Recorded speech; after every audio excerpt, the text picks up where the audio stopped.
So anyway, so we'll have a look over the rail here. Look at the reds on these colours here.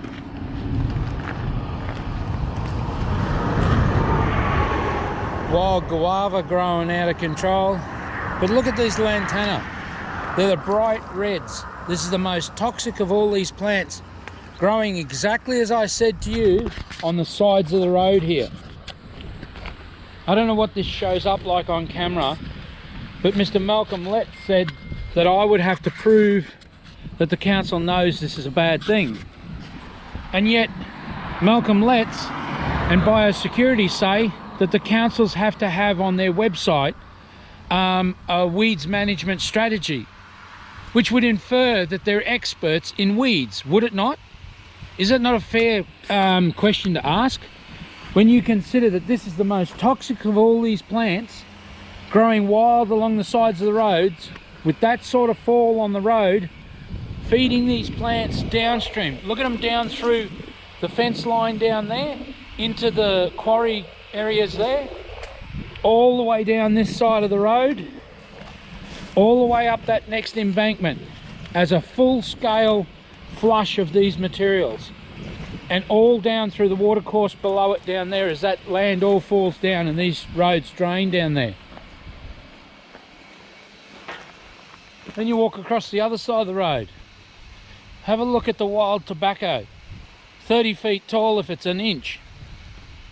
Look at the lantana pouring down this surface here. Look at this garbage. They've had bush restoration. Look at the bloody lantana growing at the foot of those trees over there.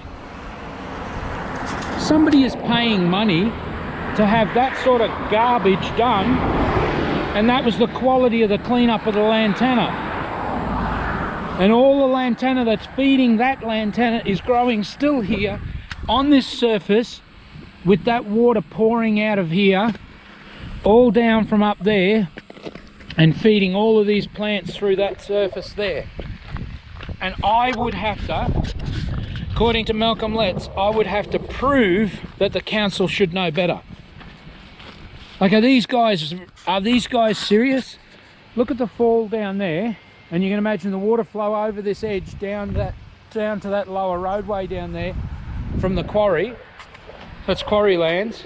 All of the vine groups growing with the wild tobacco, all growing with this lantana. And they've gone and spent all that money putting all those seedlings in there with this lantana up above it here, flushing down into that creek down there. Within 6 months, that'll all be filled in again. It'll all just keep propagating endlessly down that watercourse and down that system. And the colours on the lantana start to change back to the reds and oranges again, of the most poisonous of all these plants. All the vines, the wild tobacco. And Malcom Letts says you'd have to prove they don't know better than this. Seriously, sir? Are you serious?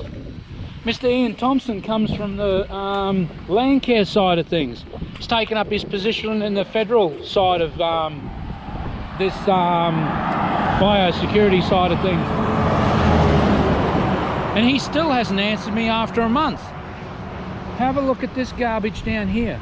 All seeding, all dropping seeds down into the watercourse and permeating downstream. The lantana growing all through the wattle tree down there in the things above those seedlings that they all planted down there. What a load of crap. People are paying to do this work. People are doing this work, and it just continues on. The lantana all through that fence line across the road, up above there in the quarry lands. Just complete whiteout of lantana.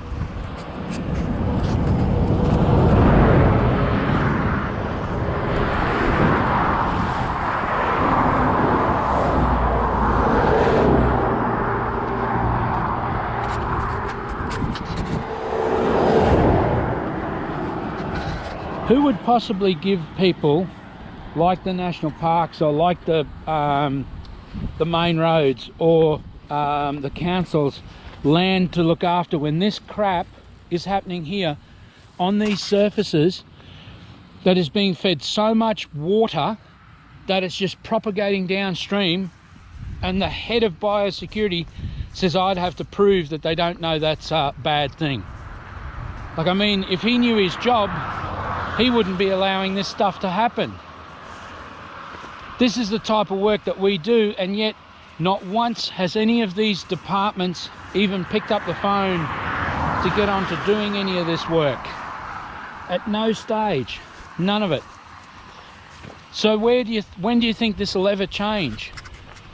It's just insane that these people head up these departments, and this is the standard of care of our environment.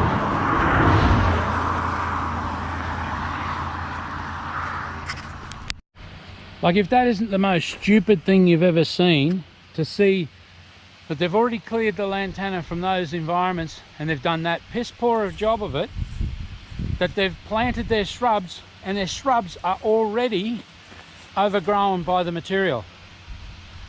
Every one of those plants that they planted will be overrun in no time. Everywhere that I look down through those surfaces, it's already overgrown with lantana coming back. All up through that section up there is all lantana. They have done nothing. This is the version of land care of their chop and slash and pillage and plunder and garbage that they do. And these are the systems that end up being there. The material already taking back. The material that was still in the trees there is still growing back even faster. As far in there as you can see their seedlings go in there underneath that foliage, and they're already being overgrown. You probably end up with some silly person saying to you that those plants will take over at some stage and they'll overrun that, overrun those materials, which is a load of garbage, I can tell you now. Anyway, I'll have another look up here.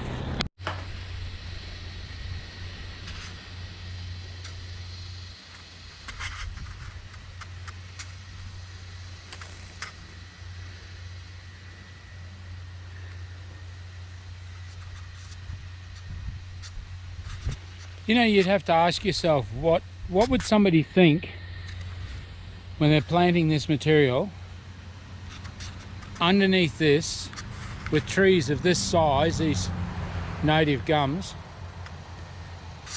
when the lantana's already 20 foot up a tree, 20 to 30 feet up a tree? What would they expect? Jesus, is going to be good filming in the future to see how this turns out. But this, they've paid a lot of money for this, only to be in a no-win situation that's just going to take it back over.